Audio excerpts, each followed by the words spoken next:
The evolution of computers मालिकेच्या भाग 8 मध्ये आपले स्वागत आहे. आज आपण भविष्यात पाऊल ठेवत आहोत, जिथे संगणक केवळ वेगवान नाहीत, तर आज अशक्य वाटणाऱ्या समस्या सोडवण्यास सक्षम आहेत.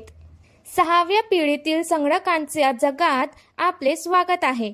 Quantum machines, AI super computers आणि भविष्यकालीन संगणक. 6वी पिढी म्हणजे काय? 6वी पिढी तंत्रज्ञान सध्या विकसित होत आहे. हे भविष्याचे युग आहे. मुख्य संकल्पना: प्रगत कृत्रिम बुद्धिमत्ता, क्लाउड अधिक एज संगणन, क्वांटम संगणक, स्वशिक्षण आणि स्वनिर्णय यंत्रे, ब्लॉकचेन आणि हायपर ऑटोमेशन, न्यूरल इंटरफेस, मेंदू अधिक संगणक लिंक. हे संगणक केवळ गणनावर लक्ष केंद्रित करत नाहीत, पण विचार करणे, भाकीत करणे आणि निर्णय घेणे यावर लक्ष केंद्रित करतात. आजचे पारंपरिक संगणक बिट्स वापरतात, 0 किंवा 1. क्वांटम संगणक क्यूबिट्स वापरतात, एकाच वेळी 0 आणि 1. सोपे उदाहरण: पारंपरिक संगणक एका वेळी एक लॉक वापरतो. क्वांटम संगणक एकाच वेळी अनेक लॉक वापरतो. परिणाम: कल्पनेपलीकडे वेग. काही सेकंदात गुंतागुंतीच्या समस्या सोडवल्या. विज्ञान, वैद्यक आणि अवकाश संशोधनात क्रांती. त्यांना कोण घडवत आहे? जगातील सर्वात मोठ्या कंपन्या हे भविष्य घडवत आहेत. Google quantum AI, IBM Q systems, Microsoft quantum, Intel quantum lab, D-Wave systems.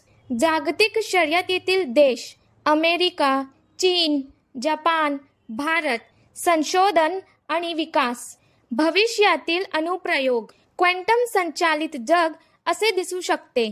त्वरित औषध शोध, जलद औषध, हायपर स्मार्ट सेल्फ ड्रायव्हिंग वाहने, अटळ सायबर सुरक्षा, अत्यंत अचूक हवामान अंदाज, अंतराळ मोहिमा आणि ग्रह वसाहतीकरण, मेंदू संगणक इंटरफेस, न्यूरालिंक सारखे. थोडक्यात, आज जे अशक्य वाटते ते क्वांटम भविष्यात शक्य होऊ शकते. आव्हाने आणि धोके: मोठ्या शक्तीसोबत मोठी जबाबदारी येते.